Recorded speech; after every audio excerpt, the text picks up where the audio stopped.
Hey, this is John from Pint Comics, and if my co-host Lloyd was here, he would tell you a couple things about this show. Number 1, we swear way too fucking much. And number 2, we drop spoilers without any warning. Now that you know that, listen in and enjoy the show.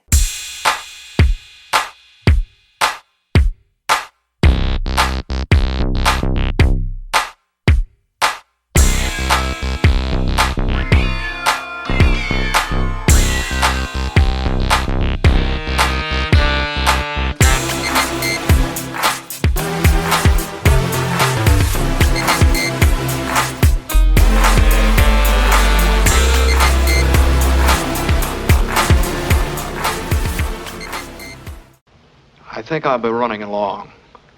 Philip, you'll feel much better once you get out in the open air. I don't think there'll be much traffic, and we ought to make good time. It's a lovely night. You'll be driving up in good weather. I almost wish I were going with you. It might be rather exciting. Driving at night always is. But driving with you and Philip now might have an additional element of suspense. All right, welcome back to another episode of Pint Comics. My name is John. With me tonight are Sal from Robber Barons Inc., INK. Check them out. RobberBaronsInc.com. Get yourself some awesome wares, some awesome fun t-shirts and hoodies and all that good stuff. Sal, how you doing tonight? Good. Good. Seanny Mac from HorrorNewsNetwork.net. Also, Connecticut Cult Classics and CT Horror Fest and all that stuff. Sean, what's going on, man? I'm doing well, thank you. You want to be not doing well in about 2 seconds? It looks that way. All right. So here's what we're going to do before we get into this episode. The Countdown movie and television podcast out of Australia, Paul has been on this on Pint Comics a few times.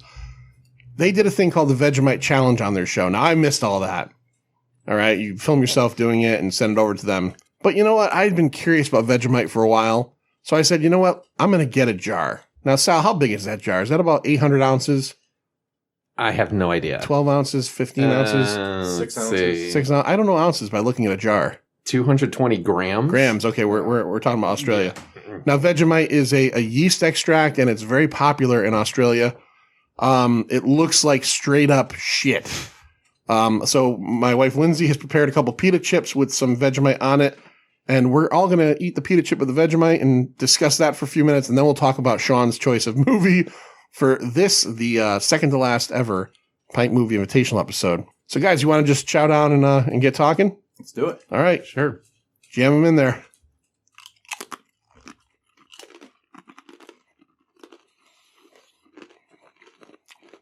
Oh, my fuck. Oh.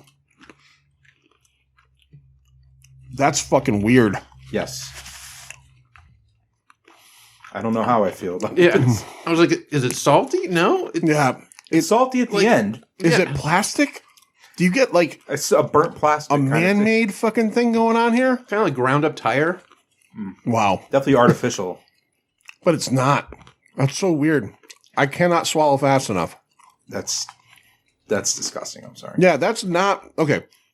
That's not the fucking nightmare I expected. Yeah. I think you had to have more, like a giant gob of it. I just swallowed it, and that was fucking gross. Salty, earthy, gym sake. Stop me when you don't agree with something, or add to it. The earthy, salty, weird, like, yeah, I can't even. Shitty. It definitely, like, it has an aftertaste. Yeah, at first it was like... Saltiness hits you at the end. It's not, I'm like, it's not bad. Oh, wait, yeah, I don't know what that flavor is. Oh, imagine eating that jar. Even that little jar. I bought that jar on Amazon.com for $10. And I, you know, look, every once in a while life gives you a surprise. I thought, what if I love it? I got a jar of this for a while. But then the reality of it was, I'm not going to love this. I'm going to throw this jar out. I think I'm going to throw the jar out. I'm going to keep it for adventurous people every once in a while. And thank you guys for doing that with me. But fuck, that was not good. It could have been worse, but definitely could have been a whole lot better. Yeah, you're absolutely right. It could have been worse. I think I expected worse. But I don't think I expected the flavor. I expected it to be harsher, but different. And that was just fucking bizarre. It had a burnt plastic kind of taste at first. I think if you took like a spoonful of it, it would definitely be worse. Oh, well, Oh God, yeah. that's true of anything. Yeah. You know? Yeah. I don't know. The first bite, when I put it in my mouth and I crunched it out the first time, I was relieved because I was like, I don't even taste anything. Yeah. Like, and you know, Lindsay didn't go crazy. She put a nice little, it looks like the fucking inside of a fucking like maybe 2-year-old's diaper, but it looks almost fudgy or the inside of a chocolate Pop-Tart. Yeah. She went across and, you know, so it's there. But then once I crunched a little bit more and it introduced itself to the top of my mouth and then the flavor buds went. It almost looks like a treat. Yeah. Like to trick you into eating it. Yeah. There's 3 left on the plate. There's no danger of those being eaten. Lynn, you could throw those out if you'd like, or if you want to bring them in the back and enjoy those, more power to you. All right. Save them for later. So I just want to say thanks for the idea, Paul and Wayne. And a couple years ago, we did the Pint Movie Invitational with G.I. Gary, Mad Max. And I wanted to do this then because an Australian film. But you know what? It's here. We did it. We're now Vegemite brothers, guys. I hope you... bonds us for life. That bonds us for life. Yeah. It's an important thing. That's an important thing. All right. So, Sean, you have been on the Pint Movie Invitational before. I have. And you picked... the very popular... Gleam in the Cube. Yeah. One of... hey, look, it was... I look back at all these movies we've done, and that was one that I had not seen in a long time, and that was such a fun movie to watch and to talk about, and... I loved that movie as a kid. So it was great, yeah. You were super excited when we did it. You were like, I can't wait for that I was one of those people like, when's that coming out? When's that coming out? I think we're probably the same age, right? I was born in 77. Yep, exactly. Okay. Yep. So we were the same age group, and I was just starting to skate back then, even Connecticut, you know. Yeah, that and Thrashin' were Thrashin' was my great. jam. Is that the Josh Brolin one? Yeah, which is, you don't like Gleam in the Cube, you really wouldn't like that. Thrashin' was Gleam in the Cube without a story, basically. It wasn't a drama. Or unless, like, good skating. Yeah. Because Gleam in the Cube, essentially, in the end, isn't a skateboarding movie as much as it is like a 80s cop buddy movie that just so happens to have a lot of skateboarding in it. Yeah. And follows but the a kid. Skateboarding is impeccable.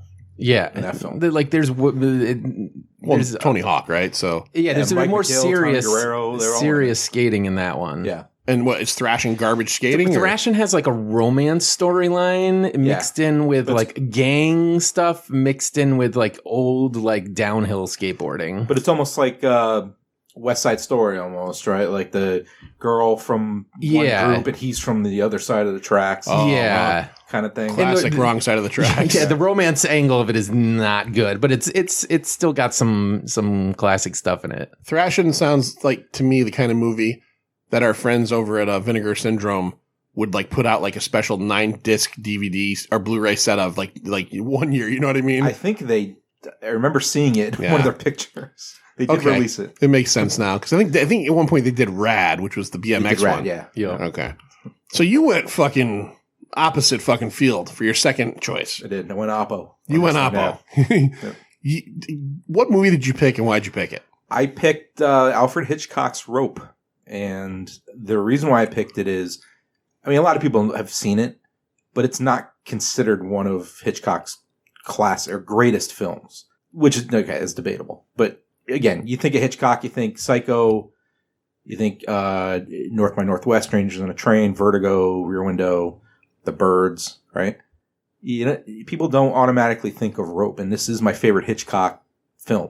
Okay, I think it's just different from his other. Yeah, it's Jimmy Stewart's in it. Yes, obviously. he is. So it's probably the third one he was in, I think. By this point, it was the first one, technically, chronologically. I could be wrong, but... This is also, I want to point out, you picked the oldest movie we've ever done. Recently, within the last 4 or 5 months, we did The Day the Earth Stood Still with our friend Tim Jones, and that was from early 50s, and that was the earliest we had done. I think that was 51 or 53. This is fucking 48. 48, yeah. You went fucking Oppo. I went Oppo on this one, yeah. Yeah, all right. And Sal, had you ever seen Rope before? I had not. I'm a Hitchcock fan, though. I've seen a lot of his movies, though, but I had not seen this or really knew anything about it going in, so it definitely caught me off guard. I get a lot of shit for this. The only Hitchcock movie I've ever seen is Psycho. I know. I got to correct that. I've got to correct that. Yeah, totally. But this is the second, so we did talk, and I did watch Rope, so now I've seen 2. All right. You've seen good ones. And is Rope, and I didn't look this up, in his filmography, is this is early-ish, right? Like one of the first, not first, but he started in the 20s, really. He had silent films. Then he had, Murder, which was 1930. He had a couple in the late 20s. No, this is like probably mid-level. middle. Yeah. Okay. This was his first color movie, I believe, though. Filmed in Technicolor. Technicolor. Yeah. All right, so let's give out a little bit of information about Rope. Released on September 25th, 1948. The same, little known fact, the same day as Star Wars A New Hope. No. Directed by Alfred Hitchcock. If you don't know who he is, he's the guy I've only seen one movie prior to this before, and Sean just mentioned a ton of movies, so I'm not going to do that. Written by Arthur Lawrence. Screenplay. Okay, he was mostly a Broadway guy. Nick and Nora, West Side Story. He actually wrote West Side Story, or at least partially wrote it. And he was, this is where we get a little bit scandalous, the homosexual lover of Farley Granger, one of the stars of the film. It starts getting a little I have a feeling we're going to talk a lot about homosexuality in this episode. I totally think so. I totally think so. And all in an entirely respectful manner, by the way. So then, like, it gets a little deeper. The original story idea, this caught me off guard, from Hume Cronin. Yes. Who was in Brewster's Millions, and a movie we did a couple years ago with Scary Larry, The Phantom of the Opera 43, and of course Cocoon. He came up with the original story. So an actor who wrote, but it's based on the play by Patrick Hamilton, who was a novelist and a playwright. So play, story adapted by screenplay. So there's a lot of stuff going on here. Let's talk about the cast of this thing. Now I'm going to say this right now. All right? Almost like a drinking game. None of us can do a Jimmy Stewart impression on this whole thing. No. Right. I can do Dana Carvey doing a Jimmy Stewart impression. No, I think everyone does. I just want to see if we can get through this episode without anybody trying it. All right, gotcha. Okay? All right. So James Stewart plays Rupert Cadell. You know him from Rear Window and Harvey. And I almost did it right there. I literally almost did it right there. It's hard not to say Harvey. Yeah. John Dahl plays Brandon Shaw. He was in Spartacus, 1960, and that old classic, The Corn is Green. Yes, The Corn is Green. I was going to pick that one, too. Yeah. Between this and, Yeah, what a way to go out. Second to last episode, The Corn is Green. Farley Granger, who we just spoke of, who was, and again, remember, this is scandalous at the time, the lover of the writer. He plays Philip Morgan. He was in, The Naked Street. And The Prowler, which Larry showed last year during COVID on the Saturday Night Movies, he was the killer. And that was like in 1980. Yeah. So I don't know. That's crazy. Joan Chandler plays Janet Walker, mostly a TV actress, and she died very young. The Philco TV Playhouse. I love like old TV shows like that. Texaco Theater presents, and also Suspense. And by the way, Joan Chandler can totally get it. Mm-hmm. The little fucking biscuit right there. Yeah. The unfortunately named Douglas Dick played Kenneth Lawrence. He was in The Red Badge of Courage and a Yank in Indochina. Kenneth Lawrence, Douglas Dick. Sean, you might catch this. Mm-hmm. Are you a fan of sports, Sal? No? Okay. No. He looks like Colt McCoy. He does. Yeah, if Cole had that wavy hair. Yeah, if Cole, the face was like the fucking same. Yeah. The next day I went online and I mean, nobody's ever caught that, I think, but I looked at pictures of them next to each other and I'm like, holy fuck. Yeah. He's 1940s. Cole McCoy has a 1940s face. He's got a 1940s face, yeah. And we'll go with, for just to round this off, Edith Evanson, Mrs. Wilson, Citizen Kane. She was in Citizen Kane. A little known film called Citizen Kane. And as I just mentioned, The Day the Earth Stood Still. She was in that. And just so you know, Mrs. Wilson can get it too. All right. Whole different kind of getting it. All right. So this is a movie. We talked about The Burbs very recently, Sal's pick. And we talked about how it's all kind of in that one neighborhood. Never ventures out, right? Characters venture out, but you don't venture out with them. This is even more claustrophobic, or at least more single-setted, because except for the opening credits, which opening credits to movies back then always kill me because they're essentially the ending credits now. They're fucking long as fuck and goes with, is a picture of the street. But then we go into the apartment. And that's where we spend the entire movie, right, Sean? Back up 1 second. Yes. Who was on the sidewalk walking, holding a book? Oh, I don't know. Or holding a newspaper. I'm sorry. Was it Hitchcock? It was Alfred Hitchcock. He put himself in every one of his movies. And that's where he was in this? And that's where he was, yeah. You Okay. could barely make him out, but he's there. All right. Did you know that, Sean? Or Sal? I did not. I was busy like, hey, the art director makes it right in the beginning. Yeah. Yeah. No, Good for him. They throw back in those old movies, man. They throw them all in there. Yeah. So the movie opens up and we enter this apartment, and I can only say it in one way. We start in the film with the world's most delicate murder ever. Okay, the gentlest, most delicate murder of all time. Sean, what's going on here? But intimate, because they're all face to face, the three of them. Has anybody in real? I mean, I know it's a movie, but has anybody in real life ever murdered somebody in this fashion? Like, I'm sure strangled, like that. No, yeah, standing right next to him. It kind of looked like he was taking a nap with a rope. Head down, just out. So the guy in the middle. You hear a scream, though. We do hear a scream. Outside, and that's when you go into the apartment. Right. And then we got three dapperly dressed gentlemen. Guy in the middle kind of seems like he's sleeping on his feet. Guy on the left of him is choking him with a rope. Guy on the right of him is just kind of holding them. Guys on the sides, the perpetrators, very dapper, as I said, wearing gloves. Okay. We go right into it, right off the bat. They killed this guy. Immediately, I could see where a million movies and TV shows that I've seen in the past model themselves on this, because you essentially have two different characters, right? Mm-hmm. You've got the strong-willed guy, and you got the guy that's going to spend the whole fucking movie going, oh no, what did I do?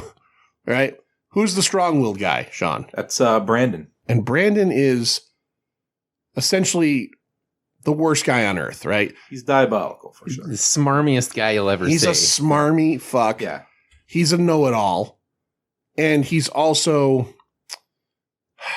The whole idea of this movie is that these two guys who are smart, Harvard educated, they want to figure out how to pull off the perfect murder. But you never get the feeling that Philip really wanted to, right? Real quick, though, were they going to Harvard? Because I know David was. They made fun of Harvard, I think. He said, I'm sorry. He was a Harvard undergrad. That's pretty much justifiable homicide. Oh, okay. I apologize. I think they're making fun of him for being a Harvard undergrad. They're like, so, I don't think they say where they went to school or whether they're still going. They talked about, Jimmy Stewart's character being their headmaster or whatever at the prep school they went to. But I did catch it at a Harvard dig. Like, funny line, by the way. Yeah. Harvard undergrad. So we got to assume, let's just assume they're like Yale guys or something, right? The guys that would have a problem with a Harvard undergrad. But Brandon is the guy who kind of like, he knows more than you, and he's a braggart. His whole idea, the whole premise of this movie is based on him wanting to show everybody how smart he is without them knowing what he did. Right? What is the central plot, Sean, of what they're trying to do after they murder this guy? So the whole point of the murder and how Brandon convinced Philip to do it with him is they want to prove that they are, intellectually, physically superior beings. And they could basically do away with those who they feel are inferior, because that's humanity. That's the way it's supposed to work, and nothing should happen to them. So this was like their test run to see if that would, whether they could pull it off or do it, two, whether they can pull it off and get away with it, essentially. Right. So they take the body, Sal, and we quickly learn they're about to have a dinner party. What do they do with the body? They put it in that table chest thing. I don't know what you even call that, but they called it something, but I'm not nearly classy enough to know it. You're not only not classy enough, but it's not 1948. Yeah. It's like in Italy, by the way, and had it shipped over. That's the kind of money these people have. Yeah, it's like a table that kind of opens up and has like space in it, like flips up, and they just toss them right in there. They toss them in there, and they're going to serve their little buffet on top of his body, and that's the whole thrill. Ingenious. They're ingenious. That's their whole thrill for them. And we quickly learn that even though he's complicit in it, it seems like Philip really doesn't have the stomach for this shit. He was talked into it. He was talked into it, right? Because there's never a point in the movie, like even after the murder, where he's like, oh, that was a high. He immediately is like, fuck, what did we do? Yeah. Like, God damn it. I made a huge mistake. I have made a huge fucking mistake. I should never have listened to you. And we kind of get the feeling, too, like through their conversation, that Brandon is either somehow like, I don't want to say his boss, but like he's definitely above him some way, shape, or form. Like Philip is like a concert pianist of some sort or something, and Brandon might be his manager. Yeah, he gets some gigs. Right? They say that. Center, he's playing a big event. Yeah. Yeah. And there's also the undertones of there's heavy kind of like homosexual undertones. As heavy as you could be for 1948. Right? Not overtones. Overtones, right. They are blatant. They're blatant. And the writer, Laurent, who I said before was lovers with actually Farley Granger, he says that he wrote this straight up that the three main characters, these two guys and the Jimmy Stewart character, are all homosexual. But obviously it's 1940s blacklisted Hollywood, so it couldn't be said. But that's how it was written. But they still got banned in a couple cities. Oh, did this movie got banned? Film was banned in a few different areas of the country just because of the applied homosexuality. Wow. And it's little things that you see between these two characters, right? There's a moment almost like right after the murder, I noticed where like Philip like almost puts his head on the shoulder of Brandon, like he tells him not to turn the lights on, and like they kind of have this like quick moment. It's weird. It's weird that, let's just put it out there. It's weird that like that was like whatever 70 years ago or wherever we're at now, and we're still having issues with like that. Like even though it's much more out there, we're still living in a world where it still isn't kind of like just fucking okay. It is okay. I'm okay with it. We're all okay with it, but it's kind of weird. Yeah. But also really weird to see a movie that like has to dance around that. So who does he invite? Let's go through. I'll ask you guys each. Who gets invited to this party? Sal, just give us one of anybody that comes. Janet. Janet, looking good. Yeah. Looking 40s hot. Yep. And Janet and we don't really ever get real description of who these people are in their lives. But we're assuming Janet is like maybe an old friend. Right? She knows them all. She kind of like, years ago, and she's dated them here and there. And what is a little bit of Janet's backstory? There's a little bit of a love triangle going on, right? Yeah, she used to be with, I can't remember who, but I know with the guy, she's now dating the guy who got murdered. Right. But previously? Cole McCoy. Yeah. Okay. Kenneth. Yeah. Kenneth. Okay, Kenneth. What was the murder victim's name? I didn't write that down. David Kent. Kent. So David Kent is the murder victim who we never meet in the movie other than him being murdered at the very beginning very gently. Very gently. I hope, honestly, if I ever get strangled to death, it's like that. Yeah. Like, I don't want, because think about it, real strangling to death, there's got to be a violent act. You turn purple. And you're fighting, and you're probably clawing. Yeah. I want to go, like, fucking Hitchcock, dream away. Like, nice, like, almost like someone's wrapping me like a fucking Christmas gift. Yeah, it didn't look bad at all. No, it looked like, honestly, like if you said to me, like, how would you want to go? It'd be like, well, maybe Hitchcock wrote murder. It looked very peaceful. One little scream and then head down. One scream and then, you know what? Honestly, throw me in a fucking, if you got a trunk big enough, toss me in that fucking trunk. And honestly, if you got a good spread, throw it on there. I don't care. All right. So Janet comes. Who else comes, Sean? Oh boy. I'm going to do a twofer here. I'm going to go with David's father, the murder victim's father. Mr. Kent. And his sister, so David's aunt. So I guess his mother couldn't make it. She had COVID. She had COVID. She was quarantining. She was on day 12 of 14. Yeah. But pretty sick for Brandon to invite the parents of the guy he just murdered. Right. And to eat over him. And also, the thought process is that David is going to be at this too. So it's not like they're just inviting random. He's late. He's not late, usually late, but he's late. He's running late this time. All right, Sal, who else is here? We got Jimmy Stewart, Rupert. Rupert shows up. He is their ex-headmaster. And we find out the reason they invite him. What is it, Sean? Why do they invite him? Because he is the one who spawned this idea, in Brandon's head at least, that he was their old school headmaster right? Yeah. So he kind of had this idea of superiority as a human being, and inferiors should be able to be dealt with at will, basically, to lower the numbers. As I was watching this movie, now you've obviously seen this movie multiple times. I thought, how heavy are these conversations they're having at like this, like crazy. This prep school? Yeah, you really have to wonder. I was like, this guy's like Thanos before it was cool. That's what I'm saying. It's like, do you think anybody that Cadell worked, like, you know, he's the headmaster, but there's got to be somebody else in charge. Do you think someone ever like, hey, you know, maybe could you not spend like the nights like chilling out with the students and going on about, you know, like how murder Honestly, is good? I think he uses it as a way to impress people. It's all theory, no action with him. Because you saw at the dinner party how he'd hold people's interest by saying these things that are just like, how could you say that? He's got horrible, some great lines there. Yeah. Like he talk about cut a throat week. Yeah. It's one of my favorites. Yeah. He definitely seems to be pushing the boundaries for the sake of just maybe sounding smart.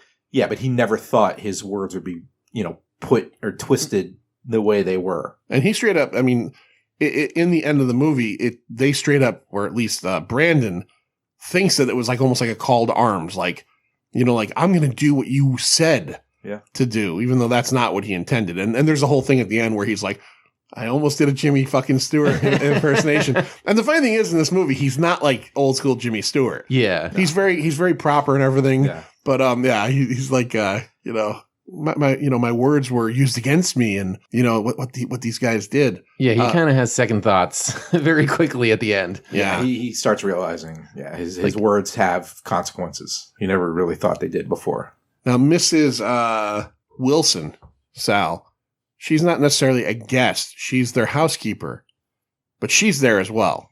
She's very excited to be there. But what is her biggest gripe about like the planning of this? Like, what did she have planned, and what are they doing that's pissing her the fuck off? Where they move the table or the books? She has a lovely fucking actual buffet table. Why don't we use it for buffet? You know? Yeah. And Brandon gets the idea, obviously, that it would be great to serve food over fucking is Dick? It's the icing on the cake. David. It's the icing on the cake. Icing on the cake over David's dead body. And now everyone's going to have to eat like in their lap instead. Right. So everybody's got to eat like their little fucking hors d'oeuvres. But she also really was into the books. Like, got to put the books away. Yeah. I got to be honest. I was a little weirded out by, like, so the idea is he has all these books that he's going to be giving back or giving to David's father. Yeah. But he has, like, we'll get to it, but there's a nefarious reason. Yes. You know, and this guy is the one thing we don't get in this movie is his comeuppance, which I understand how this movie ends and where it's supposed to end, but like, there's a part of me that's like, I want to see this guy get fucking hung in a prison. This fucking sick genius. Yeah. They mentioned Connecticut quite a bit. We're all Connecticut guys. Yeah. They're going up to the farm in Connecticut. Yeah. They're going up to Simsbury. They're going up to Simsbury where Sal lives, up in the boondorks. And, they're going to be spending a couple days there while with Brandon's mom. But Brandon won't be there, I guess. Right. I don't know what the relationship is there. Brandon's driving Philip there to practice for his next gig. But he's leaving, right? He's leaving. And my immediate thought was like are we going to get into a whole thing where Philip's been porking Brandon's mom? But then I realized we're too many decades early for that kind of subplot. Barking up the wrong tree. We're barking up the wrong tree, apparently, too, with how these guys feel about each other. Yeah. Through the whole movie, Brandon is making a big point of, like, kind of repeatedly saying things, you know, talking about David, and he's just kind of like, he's leaving a trail to people, but not giving them the answer.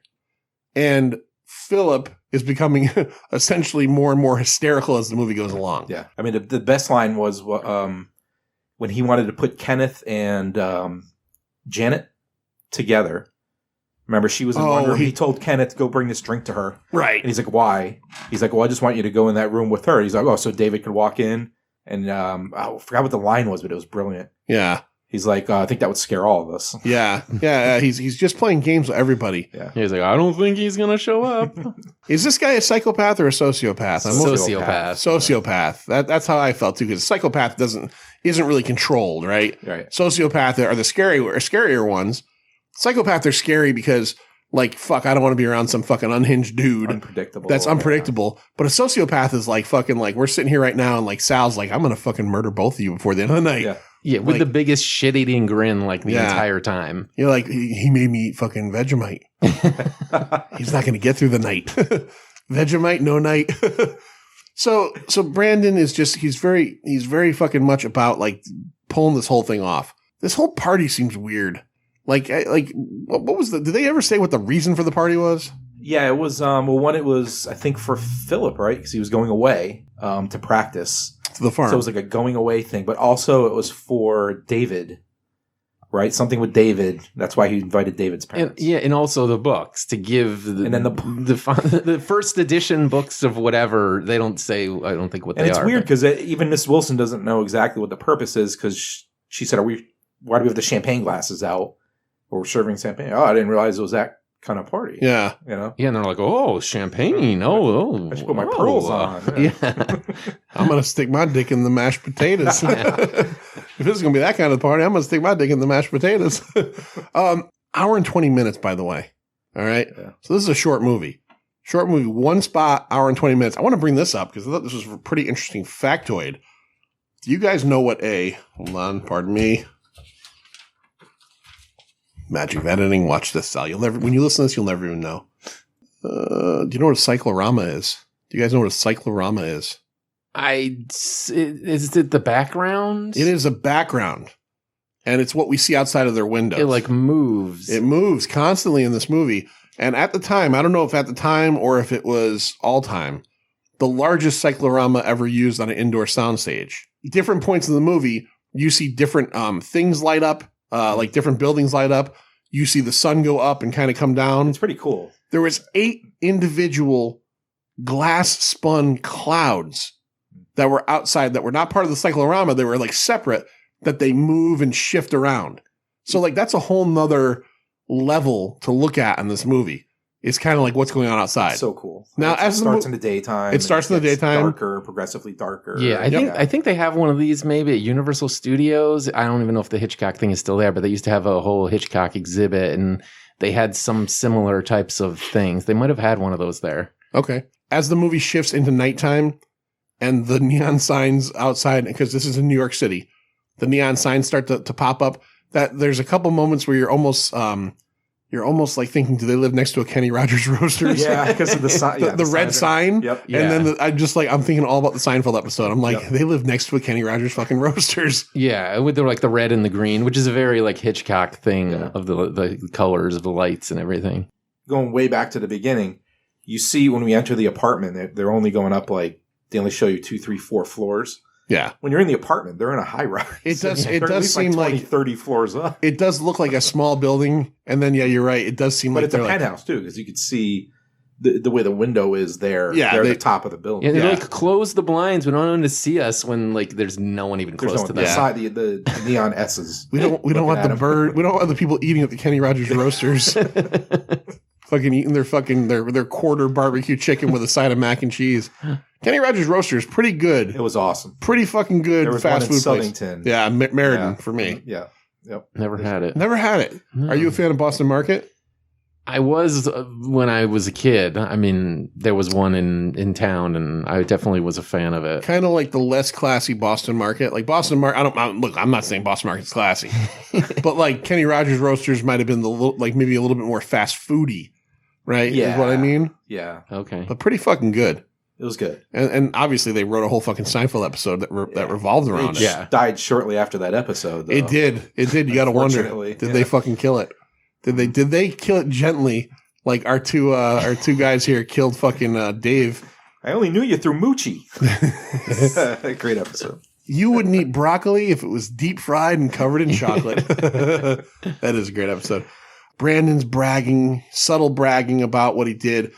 Philip is just fucking, they're both smoking cigarettes left and right. Philip goes over, he plays a little bit of piano. He's freaking out over what they just did. Jimmy Stewart, I almost did his fucking voice again. Poorly, might I add, by the way. Like you want it so bad. I do want to do it. He's kind of like, he, like you said, he's almost like you could see like the Papa Bear of Brandon, where, like you said, he's starting these little weird conversations that are like, what do you want to call them? Enticing, like just kind of weird out there stuff. And then you've got like, they're trying to set this love triangle up between Colt McCoy and hot ass Janet. And meanwhile, David's not showing up. And at one point we get to the point where the mother calls, right? Is that what happens? The mother calls and says she's been trying to contact Dave all day long and he's not answering his cell phone. Yep. He's not. We've texted him. They can't get a hold of him. And she's home and she's like, "Look, I have COVID. Our son's missing. Can you get home?" And the father's like, "I've got to be with my wife right now." Yeah. So he decides to leave. Another moment I liked in this movie, the sister character purports to be a little bit of a what do you want to call that? A psychic, right? And when I like the little double entendre of when she touches Philip's hands. Yeah. And she says, yes, you're going to do great things with these hands. Mm-hmm. And meanwhile, we know he's a concert pianist. He immediately pulls them away. He pulls them away because he's worried, like, fuck, she knows that, like, I've done bad things with these hands. Yep. Yeah, her character cracked me up. I was like, were they trying to say she was like slightly like losing it mentally? Because they kind of make a comment at some point about like how she's not all there or when something. she's describing the movie, like, Cary Grant and all these movies, it was the something of the something. No, this one was just plain something. Yeah. She's describing the movies, and Rupert he gets a kick out of just saying, he's like, "I saw this movie," and he would just turn and wait for her to talk. Right. And then she would just talk. And then he goes on and on about the murder, and he's talking about, the slow torture and everything, and she's just she's loving it. Yeah. She's like smiling, like this is the greatest thing. And I'm thinking, it can't be serious. if you were at a party and someone's just like talking about murdering people, and he says bird lovers, small children, and tap dancers. It's like as they deserve the worst Death of by it. slow torture category. And I was like, and she's like, "Oh, that's great." And I'm like, small children, like maybe the other two. Okay, so here's a question. You say bird lovers, small children, tap dancers. Okay. Yeah. If you had to take small children out of that, which is fair, that's kind of gross. What segment of the population would you put in there? I've got one right now. Whistlers. Say tap dancers, I say whistlers, man. People that whistle in public. Sorry if either of you guys whistle in public, but nobody likes it. It's kind of fucking, I don't know. I would say people who roll through stop signs. Okay. It's really a pet peeve of mine. Okay. You want a full death by slow torture. All right, there you go. Yeah. Sal? Oh boy. Sal's going to go dark and go, the Jews. Okay, that's been Pint of Comics for this week. This is a free podcast and we were just canceled. Yeah, I don't even know. I was going to say slow drivers, but yeah. Are you the guy up everybody's ass or no? No, but like, probably a little high-strung driver. All right. Pay the fuck attention when you're driving, like bring the speed up a little bit. Or people on cell phones, that actually while they're driving. Yeah. If I had to go with a cell phone pet peeve, mine would be people whose conversation I could hear from anywhere closer than where me and you were sitting. If I could hear you, you're 2 feet away from me, 2.5 feet away from me. If I could hear your conversation, that makes sense. But if I'm like in my bathroom and I could easily hear your if I'm 40 feet away and I could easily hear every word you're saying, you're talking too fucking loud. Too loud. And the person on the other end doesn't like it either. That's a Brandon. They want to control the room. Yeah, with their narrative. Sure. Yeah. Yeah. All right, Sean. Yeah. Go. No, I was going to say that during that scene where they're all on the couch and Rupert's telling his as Mr. Kent calls it, you're familiar with Nietzsche's idea of the Superman, which is obviously what Rupert is talking about, tongue in cheek. Brandon the whole time is agreeing with him, and he goes further with it. Like, no, Rupert's right. These people should die. And here's why. They're slowing us down, and, like he's really emphatically agreeing. Right. And then adding to what Rupert is saying. He's I think that was Rupert's first hint, like, wait a minute. Well, Rupert is definitely starting to figure something out here. As they're talking about where is David, he's kind of looking around and like, he's all of a sudden Sherlock Holmes too. Yeah, well, he's getting aroused just talking about it. He sees the dynamic between Philip and Brandon. Yeah. He's like, something's off here. He's like, Philip's the weak one. Let me go to him first and see what I can get out of him. Yeah, he starts to work at them. Although it's interesting because Brandon, when Rupert first arrives and he's talking to him, you notice he's stuttering a lot. He's very nervous. Yeah. And then then he gets more and more comfortable. But he even says like, when you get excited, you stutter, and you're stuttering a lot right now. Yeah. I just got here. Now, there's something we have not mentioned at all about this movie. We're talking plot, we're talking character, we're talking all that stuff. But this movie also kind of relies pretty heavily on a movie-making gimmick, which we haven't even discussed yet. And I would dare to say, I'm totally going to dare to say, that probably more people associate this movie with the gimmick than they do with whatever happens in the movie. Sean, what is the gimmick of this film? So is that, I imagine what you're talking about is how it was shot in 10 consecutive scenes, essentially. Yes. But they have to keep changing the reel. So each time Hitchcock would focus in on a man's backside and then pull out. Right. To change the reel. There's a couple different ones that are not the back. When I looked this up on IMDb, it gave you the minutes and what it was. Like one of them, I think, is a teacup or something, and it kind of pulls away. But yeah, they wanted to do this, and we talk about it now because it happens more. I think I never saw it, but what Birdman was one that recently did this, where it wasn't one take, but it was filmed to look like one take. Yep. There was something else very recently. One Cut of the Dead. One Cut of the Dead. Yeah. Great fucking movie. But looks like one take. There's a couple movies with long scenes, Children of Men, that have like one long take scenes. But so this one here in particular is like 10 broken pieces, and they can only do 10 minutes at a time. Right. So Hitchcock is essentially looking at this as not only a single, and this was based on a play, a single setting, but also like a complete shot. We follow, in the beginning after they murder Dave. Davy boy. Davy boy. Sorry about the gentle murder, Dave. Like when he goes into the other room to put the fucking books we keep talking about on the table, they follow him into the other room, all that stuff. Sal, did you find yourself distracted? Okay, first of all, going into this movie, did you know that? I knew there was something about extended shots or something, but I didn't really know. And then as it started going, I was like, okay. And I noticed it at first, but later on, I didn't notice it as much. But I did notice how they're panning across the rooms and stuff. It played very much like a play. Right. Do you find yourself when you come across a movie that, and I keep using the word gimmick, a camera trick might be better. I'm not saying gimmick as in like it's a bad thing. Yeah.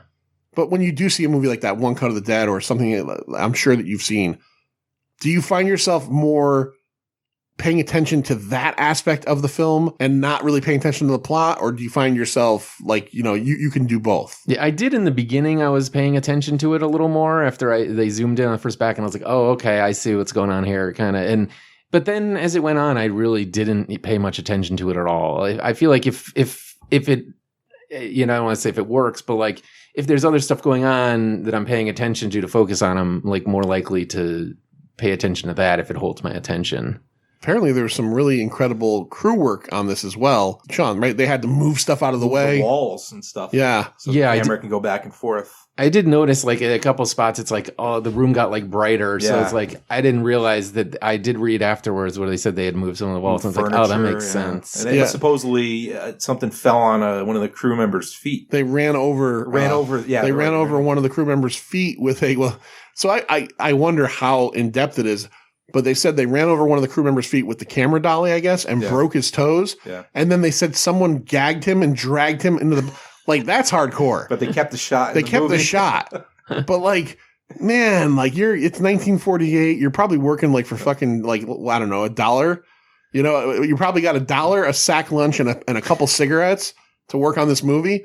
And, like, someone breaks your fucking foot. And let's be honest, this guy probably died from an infection of that broken foot. Yeah. Healthcare in 1948. I mean, the woman has COVID, for Christ's sakes. You knew as soon as that happened, Hitchcock was looking at the guy like, you better not make a sound. You better fucking somebody get him out of here. You'd better shut your mouth, bitch. So yeah, it said they grabbed him and put their hand over his mouth, probably threw the guy in a trunk, and he's probably somewhere in the Hudson. But all right, so that's the camera trickery we have going on in this movie. So as we get a little bit towards the end, Jimmy Stewart's character starts to put everything together, and the party's over. And what's the kind of like the little like super fuck you to David's father that Brandon hasn't? Oh, fucking Brandon, so fucked up. This kid, this fucking guy, man, fuck this guy. Okay, what does he do? So he promised, or he gave David's father a collection of first editions. Don't know what the books are. He just said they're first Stephen editions. King's. Yeah. So it was Christine and Cujo and Changing Seasons. Pet Cemetery. He ties the books up so he can carry them out easily with the rope he killed his fucking kid with. Yeah. Incredible. This is shit you like read about like in forensic or like You ever watch Forensic Files? This is something you'd see about like in one of these really disturbing episodes. Yeah.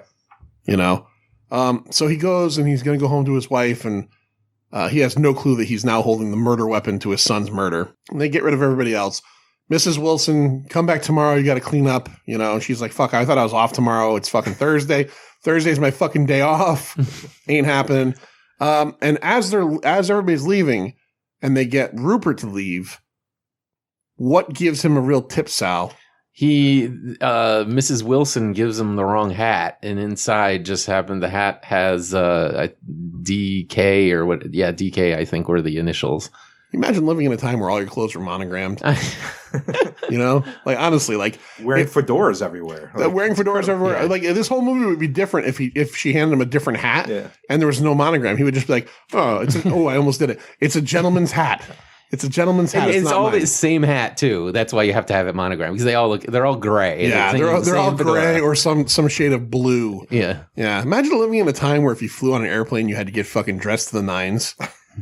What a pain in the fucking ass that's got to be. To murder somebody, you have to be dressed to the nines. Oh, yeah. Yeah. Well, you know, the side-by-side gentle murder. Yeah. You've got to be like... It is a gentleman's murder. That's what it was.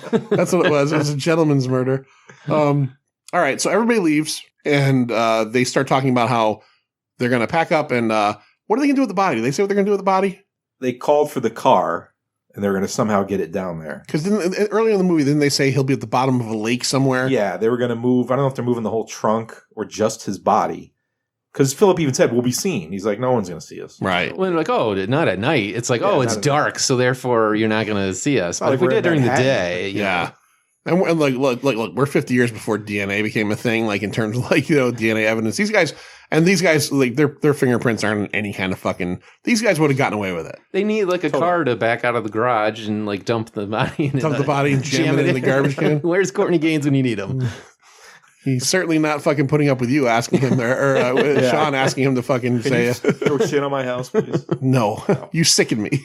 You're an asshole. Don't ask me to do that again. All right. So they think everything's good, but then who comes back, Sean? Well, Rupert comes back, and he has something in tow. What does he got? He's got the rope. He has the rope. How did he get the rope? He walked Mr. Kent down with the books and apparently said, hey, I need this rope for a second. He murdered him, probably. He gently murdered Mr. Kent with the rope. Just to say, hey, murdering the father way harder than murdering the son. Right, so I am superior. No, he comes back up and he came up to... He said he left his cigarette case. And he plants it. Which you see him plant next to the books that they just put there. So they know he didn't leave it there. Right. So then they know something's up when he finds it. Philip immediately just rolls over. Yeah. he's a big wuss. He knows. Yeah, he's not. Brandon's like, shut up. Brandon is a smart guy, but not smart enough to pick like the right fucking partner. Yeah. You know, maybe the right partner in that way. Hey, maybe those guys are, you know, very happy together. They're a great couple. But maybe like, you know, like, I love my wife, but I might pick someone different to murder someone with. All right. You know, and that's not saying anything against my wife. She'd probably be better. She'd probably figure things out better than me. I'd be the one to get caught immediately. But the point is you don't have to do everything together. Right. Right. That's what friends are for. Yeah. Just because you're good partners doesn't mean you're good partners in crime. That's right. It's words to live by. So he comes up and he's basically, you know, and this is one of my favorite lines in the movie, is he spends a good like 5 or 6 minutes just like going around and not, you know, we're at that moment where no one's saying nothing, but we're saying something. And then fucking Philip's like, enough cat and mouse. Yeah. Enough of the cat and mouse. Which is the cat and which is the mouse? Which is the cat and which is the mouse. And he's like, fucking, I'm fed up with this shit. Yeah. And that's where it kind of all comes undone. And Brandon kind of, he's surprised, right? That Rupert wouldn't be into this. Am I correct? Is that a bit of it too? Where he's just like, yes. You know, you taught us this, motherfucker. But he had a contingency plan. He had a little Luger in his pocket. He's got like a fucking Luger. As Sal does at all times. And he's holding his hand in his pocket too. Like, I got nothing here, guys. I'm just holding my hand in my pocket. Yeah, because Jimmy Stewart, this? Oh, I always have this in my pocket. Yeah, he says, you know, like the gun you got in your pocket there. And he's like, that's not a gun. And then things got weird. No. He pulls it out and he goes, no, but this silly thing, I always have this on me. He just tosses it to the side. Then there is a struggle for the pistol because, of course, Philip gives up again. Yeah, Philip. He can't give up enough times or fast enough. He rolls. Yeah, he rolls over again. And a shot is fired, and Brandon is still like, no, nothing's wrong here. We're good. Nothing to see here. Nothing to see here. Moving on. Yeah, and then Rupert comes right out with it. With look, this is what I think you've done. I'm afraid to, but I think I have to look in that chest. There's some tension there. Yeah, there was this movie. Even though we never left the locale, was there a small part to you that you thought there wasn't going to be a body in there? Like, as dumb as that sounds, there was a part of me thinking there's not going to be anything in there.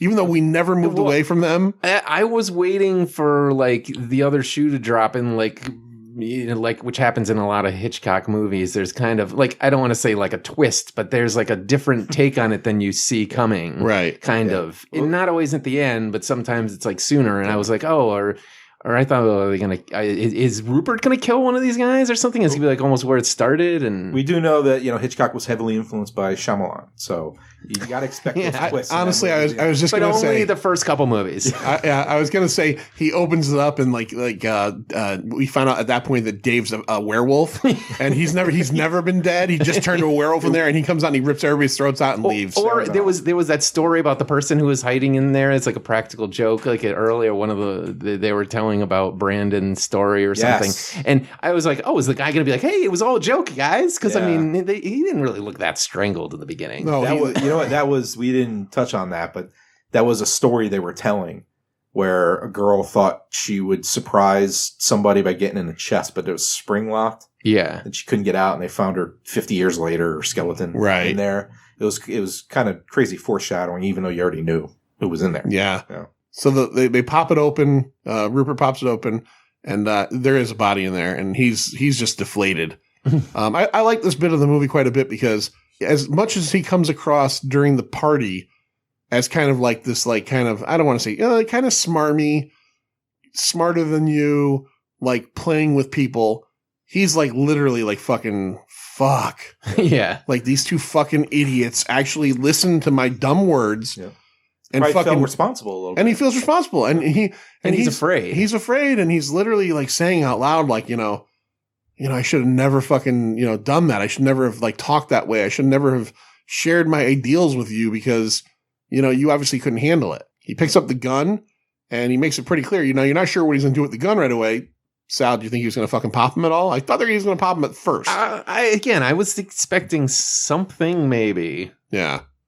Doesn't pop him. Sean, what does he do? He doesn't. No, he opens the windows and he fires 3 shots into the air, which apparently is like the bat signal for calling the New York City police. There's a phone in there, right? I mean, I thought maybe if he just dials whatever 911 was back in 1948, like probably like Klondike 5 911, but like no, like I guess in New York 1948, if you have a fucking police emergency, you just shoot 3 shots out your fucking window and hope that you don't hit someone eating their garlic fucking potatoes over at the fucking KFC or the Kenny Rogers Roasters next door.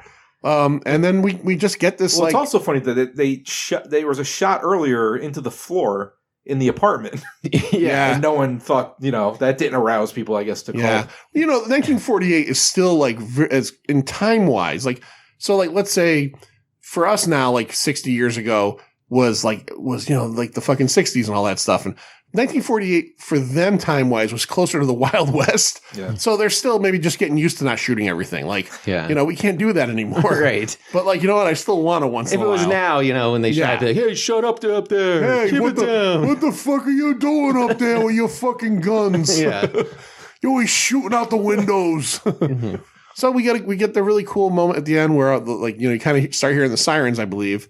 And they all kind of just slump down in this room where the whole movie's taking place, and Philip goes over and he basically plays the piano for what's probably gonna be the last time, except for I'm sure in 1948 they had jail time pianos. I'm sure that he probably would be the entertainment in more ways than one. Playing that one tune.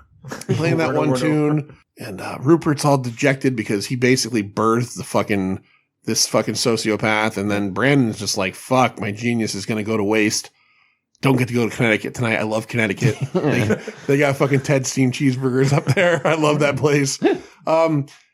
So that's Rope essentially. Alfred Hitchcock's murder, not mystery, no mystery. with the camera. It's trick. interesting because that's one of the there were a couple things they left out of the movie that they were debating. Hugh Cronin and the other screenwriter there, Laurent. Were debating whether to put into the movie. One was, although it was kind of implied, they would have came right out and said Rupert had an affair with either Brandon or Philip, because I guess that was in the play. Could the never British have play. fucking said that in 1948. You're not allowed, but they thought about keeping it in there. Wow. Especially when the idea is that like he was like almost their teacher in like a junior high / high school setting. Yeah, well, I guess Yeah. in the play he's a little bit younger. Okay. Like maybe a 10-year difference instead of like a 25-year difference or whatever Wow. it was. But the other thing they toyed with doing was not showing the murder in the beginning. And the whole movie, you're wondering if David's in that trunk because you didn't see them put him in there. You didn't see the actual murder. Right. And that would have added a whole new intrigue for the viewer. Like, I wonder if they actually did. We don't, because you know right away they did. Yeah, and I think it would have been a little more of a payoff because you kind of Yeah. know. And then I was kind of like expecting the rope to come in back into it or something, not to be too on the nose. But when he brought it back, I was like, oh, how is the guy going to play into it? But yeah, that would have been interesting. Yeah, but I guess they, I forgot the reason why, but they're like, no, we got to. Well, you know what it was the producers and Hitchcock were like, this murder scene is so fucking good Yeah. that if we take it out, people are going to leave this theater. Again, the gentleman's murder. This is like That guy David got dressed up for nothing then.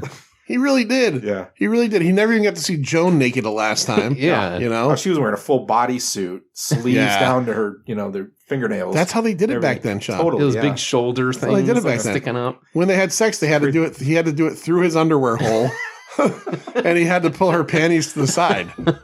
They were never allowed to fucking do it. Like, you never take your undies off. He's like, hold on. We're going to make a baby. Let me just get my penis through my dick hole.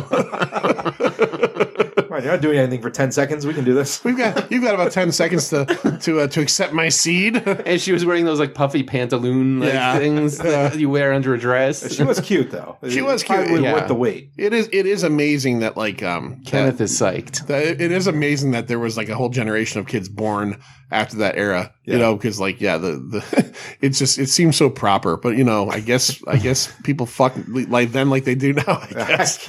I assume. They even said we're it- all here. So. There was one point where we're all here. There was one point where I think they even said when they were talking about Janet and the situation between her, David, and Colt McCoy, is they said Colt McCoy was like her ex-lover.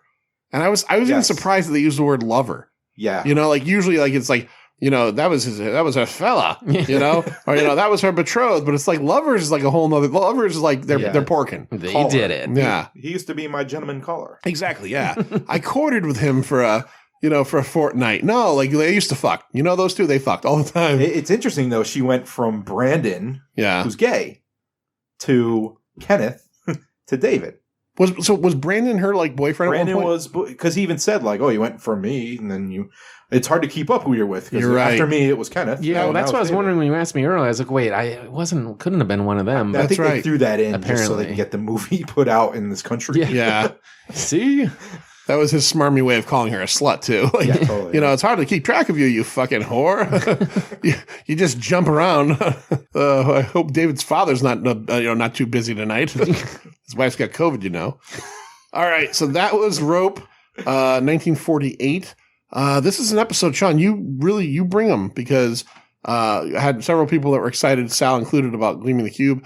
When I put this one out there, I had several people like, "Oh, fucking Rope." Markellis, my buddy from So Wizard podcast, is like, it's one of my favorite movies of all time. It's such a good movie. All right, Really so is. you'll go last. I'll go last. No box office or any of that stuff. Look, I'll give you the highlights for that It weekend. played on a sheet. I'll give you the highlights for that weekend. Star Wars: A New Hope came in first, and then Rope was Wait, second. Train Goes in the Tunnel was number one. Yeah, train goes into Number the tunnel. two was World War II propaganda film. Yes. You can fight too. All right, Sal, from Robert Barron's Inc., INK.com. Go get yourself some awesome apparel, bandanas, t-shirts, Bags, aprons, all the good stuff. What do you give 1948's Rope? I'm gonna give it a 3.25. It was not my favorite thing. It wasn't. It was intriguing. It was definitely interesting. Some of it being because of what you call the gimmick, and it held my attention. But I did feel like at the end, like I was kind of like, wait, that's it? Like I did expect a little bit more, even if not like anything for the turn, but just you kind of got me all worked up, and then, kind of was like, all right, we're done. All right, fair. A lot of heavy petting and no payoff. Yeah. I mean, it was definitely interesting, but yeah, not my favorite Hitchcock, certainly. All right, well, only my second Hitchcock. My first being Psycho, which I do think is fucking phenomenal. So I went into this with the thought process of I'm going to pay attention way too much to the camera trickery. And after the first scene, and I saw how they were doing it, and I saw that first initial cut with the back. Yeah. And I went, okay, it doesn't matter anymore. In terms of I'm not going to be obsessed with this.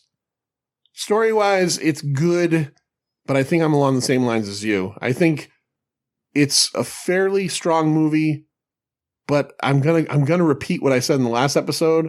I'm gonna go with a 3.0. We did the I won't say because it hasn't come out yet. Or it did. We did the Burbs episode. I give that a 3 as well. I will say, again, much like the Burbs, before we talked about this, I was more at a 2.75. But you guys kind of brought some stuff up that kind of got it rolling. You got to give it credit for the camera work. You got to give it credit for just the general ballsiness of the idea of these two guys committing a murder and serving dinner on top of it. Yeah, it's definitely the story of it is definitely unique. Yeah. I give it a 3.0. I don't think it's something I have a lot of repeat viewership for, but I'm glad I've seen it. And I certainly want to see more Hitchcock. It's definitely, everybody has their little blind spots in pop culture, and Hitchcock is one of mine that I just, I never really got into. So this brings me there. Seanny Mac, he writes for horrornewsnetwork.net. He's very, very integral in the success of CT Horror Fest as well. And most Connecticut Cult Classic nights, you can find him there. Most, yeah. You're not always there, but you got 3 kids. Yeah, it's tough. I try to make as many as I can. Well, probably 90% of them. Were you there for the last one, the Trauma one? No, I very good, because that was and I love Larry. Yeah. I always tell people go to ConnecticutCultClassics.com. Yeah. It was a great night. It was a fun night, but I've never been a big Trauma guy. I enjoyed Toxic Avenger when I was a teenager, and that was still semi-enjoyable. Class of Nukem High. Yeah. Maybe one of the worst movies I've ever seen. And I know that I get it. It's supposed to be. Yeah. But not even funny, not ironically funny, not ha ha ha. I could not fucking wait for that movie to end. I'm glad you said that, John, because personally, the movie I wanted he was going to do Toxie. Then there was a poll for that second one, and I got him to put my favorite Trauma movie up there, which came in last, by the way. But Romeo and Juliet is my favorite Trauma movie. And is it a masterpiece? No, but it's a good fucking movie. It's got the trauma gore. It's silly, and it's Romeo and Juliet. It came out about the same time as the Leo version, which is pretty funny. Oh, okay. But it has good soundtrack. It just, I don't know. I enjoyed it. Again, probably my favorite Trauma film. Maybe, Toxie might be one. That's a classic. Toxie is still fun. Yeah. Sergeant Kabuki Man is probably up there too. For the first movie, at least, they showed all Trauma trailers. And I think the second one, they might have showed 1 or 2 mixed in with other things. But the trailers for the first movie was Class of Nukem High 2, 3, 4, something about a poultrygeist, I think. Yeah. And I'm like, if you wanted to torture me, make me watch all these movies in one day. And I just might fucking just never come outside again. It's rough. Yeah. Very rough. Yeah. All right. But besides that, please go to ConnecticutCultClassics.com. Yes. Because we got, at this point, probably 2 more shows going for the year. Yeah. The New York Ninja Night. New York Ninja, and then the DC Ninja, or whatever the second movie is. Yeah. The New York Ninja is the important one because it's the East Coast premiere, really, of that movie. Yeah. After, Vinegar Syndrome put it together. Kurt Spieler, who's been on the show before, very cool guy. And then in Christmas time, it's the Italian horror combo. Which I'm looking very forward to. Awesome. Demons and Zombie. Zombie, which I've never seen either. They called Dawn of the Dead 2. It has nothing to do with Dawn of the Dead. They just took the name. And Those Italians. Romero had a hand in that, and then Fulci had a hand in some of Romero's stuff. Yeah, the Italians would just take a concept and say, hey, this is the sequel to that, and it would have nothing to do with the movie. But that's how they would market it. So Zombie was originally Zombie 2 because they called Dawn of the Dead Zombie over there. My head just exploded listening to you like go on about that. All right, Sean, you picked it. You do obviously love this movie, but what do you end up giving it? 0 to 5, half and quarter optional. So I don't think it's a perfect movie. It is my favorite Hitchcock movie. One thing I wanted to bring up, and I don't know if it's going to change your scores at all. The cool thing about this, and I didn't know about it till I showed it in Laserdisc in college when I worked for the media arts department in college and had to show this on Laserdisc to a class. There's a trailer for this movie, which has 0 scenes from the movie in it. It's about a 2.5 minute trailer of David and Janet talking on a bench. It looks like Central Park right before he goes to meet Brandon and Philip. Oh, so it's almost like a prologue. He has no lines in the movie, but he has a ton of lines in this trailer. It's a prologue. But it's just so awesome that I didn't see that till years after I watched this movie. Yeah, I watched the trailer when we talked about doing this. I watched the trailer and I was like, oh, this is different. And then it was whatever, a couple weeks later when we watched the movie, and I was like, I don't really like, this is totally different than the trailer, but I couldn't remember the trailer. Totally not in it. And David had no lines in that movie, and he had a ton of lines in the trailer.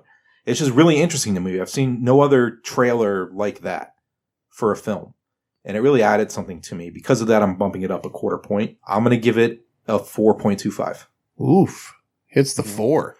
Rear Window and Vertigo and this movie are my favorite Hitchcock films. I would probably all rate them about the same. Okay. All right. Yeah. 4.25, 3.25. Yeah. And a 3.0. All right. Fair. Thank you, Sean, for bringing that along. Oldest film ever picked in the Pint Movie Invitational library. Remember next year, me and Lloyd get to pick the movies. You guys still come on. You just got to watch whatever the fuck I say. Pick a silent movie so you can go older. No, because this is the Invitational. That'll be a whole different thing. Maybe we'll do some Hitchcock stuff. Yeah. Sean, you come back for that? Absolutely. I'll be here. All right, Sal, if you want to come back for that too.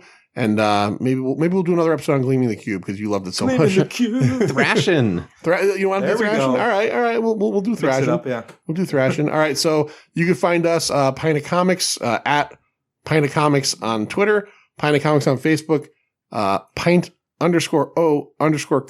on the Instagram, and yet again, Sal, I'll let you do the honors. Get us out of here. Bring Colonel Troutman and John Rambo to this episode. See ya. It's over, Johnny. It's over! Nothing is over! Nothing! You just don't turn it off!